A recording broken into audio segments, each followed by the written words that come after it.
Hey there guys, welcome back to Mana Down Under. For this Commander deck tech, we are looking at the new Yawgmoth from Modern Horizons. Ooh, he's a bowler, he's pretty good. So he's 4 mana, 2/4, human cleric with protection from humans, kind of comes in handy. Pay 1 life, sacrifice another creature you control, put a -1/-1 counter on up to 1 target creature and draw a card. Also, pay 2, discard a card, and then proliferate. So looking at this as a kind of a breakdown, this first part, protection from humans, is kind of just a bonus. You don't want to do too much build around it, it just happens on the board. The second part, the pay life, sack a creature, put a counter and draw a card, that's got a lot of interactions, a lot of abuse there. So that'll be built around tokens or creatures that can be returned pretty easily and counters. And then the next part, discard a card and proliferate. I like Infect, I don't like having friends, so play with Infect, lose your friends, win the game. But we've also got proliferate for things like planeswalkers and our -1 counter theme there. So let's go into it. So tokens first. Good old Bitter Blossom gives us something every turn to play with that we can sacrifice. But the new Dreadhorde Invasion does the same thing in the sense of this deck. Or if you want to, you could let it amass into a bigger army. And there's a little bit of a zombie theme in the deck that you can play with. Edric Saar. Every time we cast creatures, we've got more Thrall tokens coming in that we can sacrifice to our commander to draw more, put more counters out. Just be mindful, if too many Thralls are created, they'll run and kill him. But pretty cool flavor. Good old Gravetide. Staple, enters the board, here's 2 zombie tokens. Every time he attacks, here's another 2 zombie tokens. Hangerback Walker, bit of an investment, but when it does die, lots of tokens to play with. And Sengir Autocrat comes onto the board, brings 3 little dudes to be sacrificed, willing for the cause. But in addition, you can have Sengir Autocrat and Gravetide loop themselves with Ashnod's Altar and Death Mantle. It works by either the 2 creatures entering the battlefield, bringing their tokens along. You sack up to at least 4 mana, because each creature will give you 2 mana through the Ashnod's Altar. Then you can sacrifice a key piece, send it to the graveyard, Death Mantle sees it, pay the 4, bring it back and keep looping it. This is good for cards that say whenever a creature dies, do this effect, ping each player maybe, draw this many cards. It's good loop to do things like that. Kalitas, who knows, we're still debating. Works well on the deck. Here's a good token theme every time we kill opponent's creatures, which when we get into it later on, that counter plan works really well. He also has a bit of a zombie vampire sub-theme, which there are quite a few in the deck. I've also got Pawn of Yawgmoth here to generate a lot of silent tokens.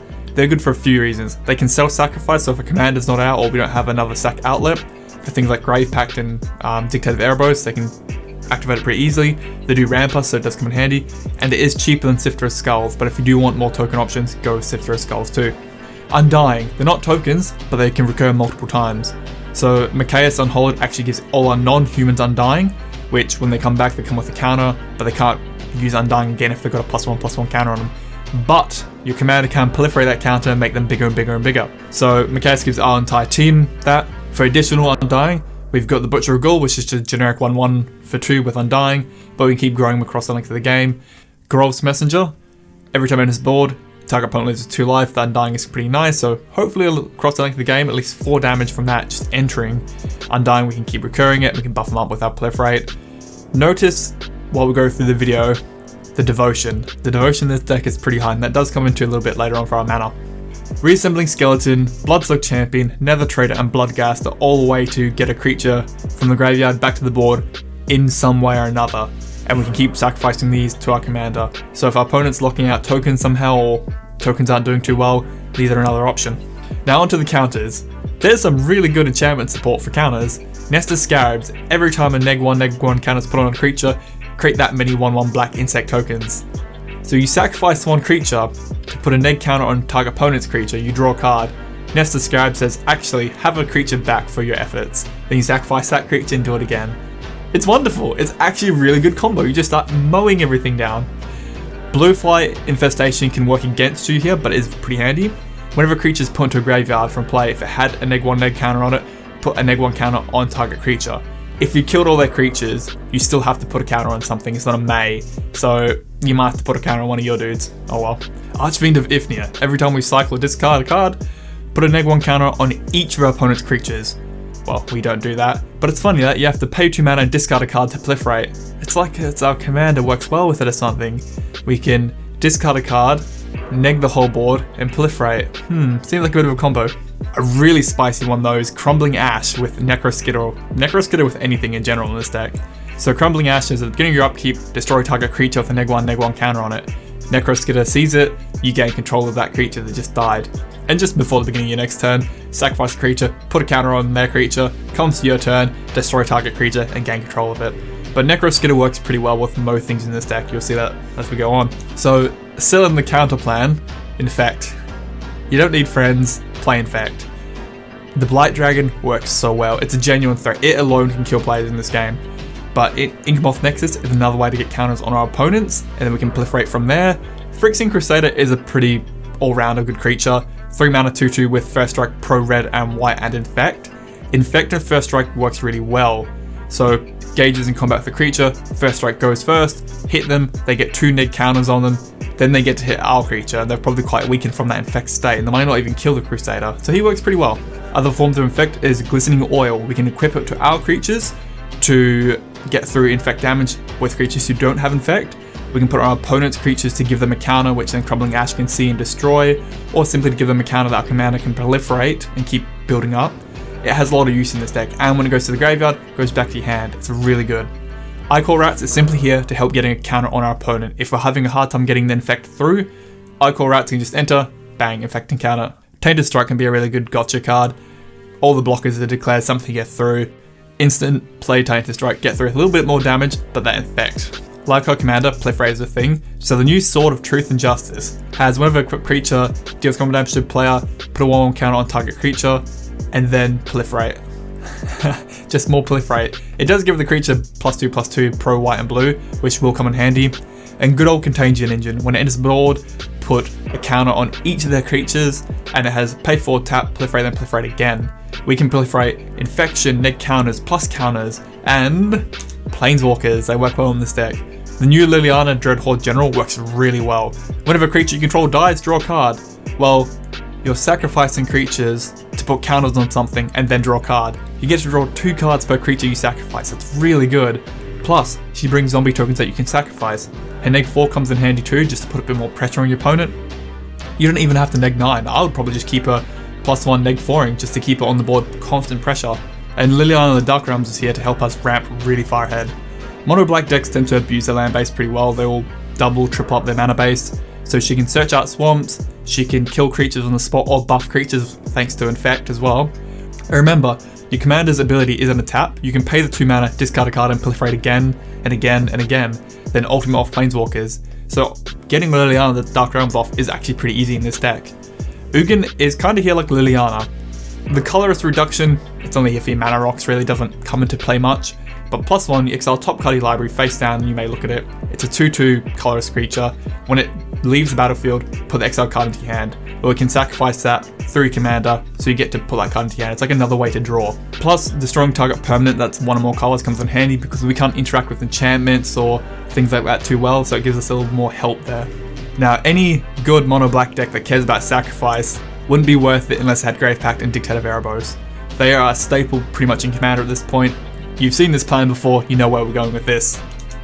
So Zulu Port Cutthroat, Blood Artist, and the Vindictive Vampire help us just drain our opponents across the length of the game. But you can put Glistening Oil or Tainted Strike on things like the Vindictive Vampire because it deals the damage, not opponent losing life, and it helps just spread that Infect across the board. Feels good. But if you want additional sacrifice outlets because your commander's maybe not out, Phyrexian Altar, and like I mentioned before, Ashnod's Altar are a great way to ramp up. But Spawning Pit works well on our commander too. Sacrifice a creature, put a charge counter on it, you can proliferate those counters, pay 1, remove 2 charge counters from it, make a 2/2 spawn token. There's a bit of synergy there with your commander. Removal, mono black, you know it's coming. Our commander does a lot of the removal for us, but it doesn't hurt to have a little bit more of board wiping effects, so go for Throat, Hero's Downfall are more direct removal.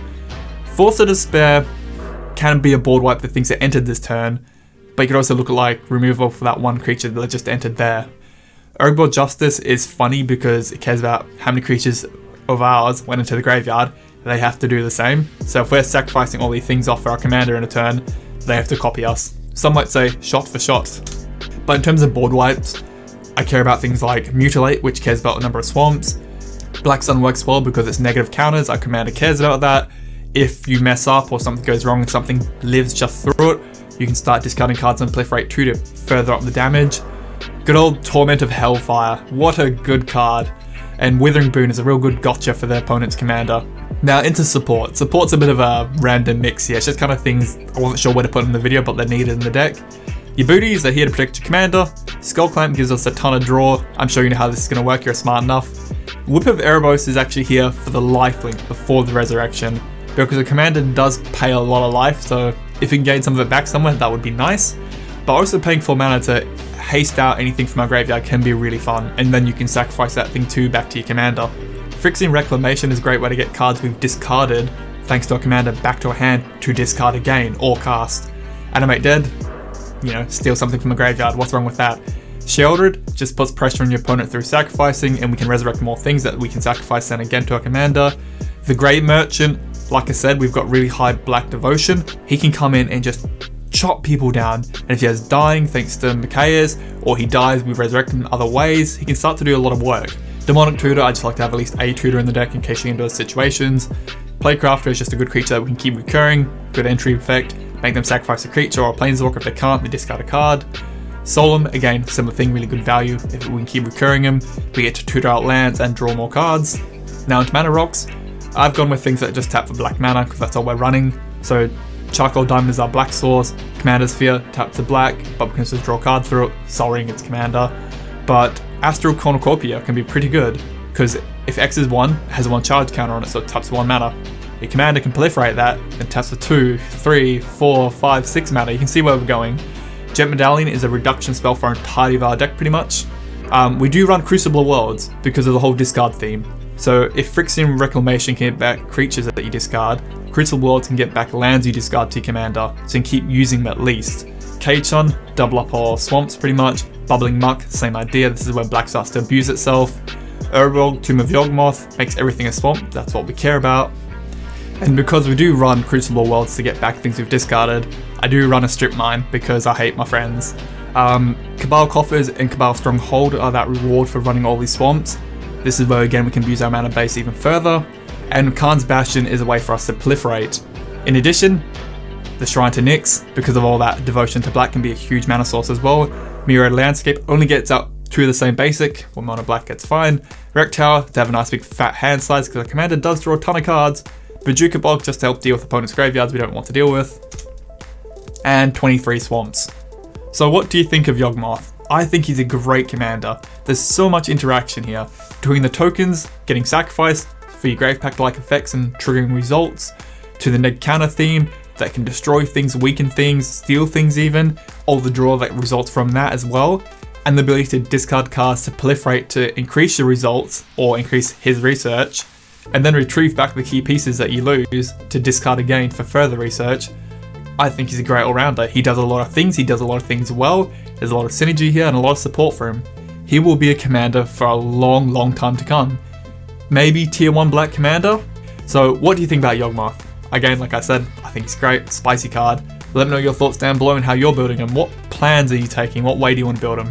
I've gone for a kind of do everything and handle anything situation here, but yeah, let me know your thoughts down below guys and have a good one. See ya. As always, thank you to our patrons. These guys are the building blocks for Mana Down Under. They make the channel what it is. If you'd like to become a patron and see the benefits, the link is down below. And thank you again guys for your support. Thanks for watching guys. Please remember to like and sub and click the bell icon for notifications. It's greatly appreciated. And if you have any deck or video ideas, just suggest them down below. And have a good one guys.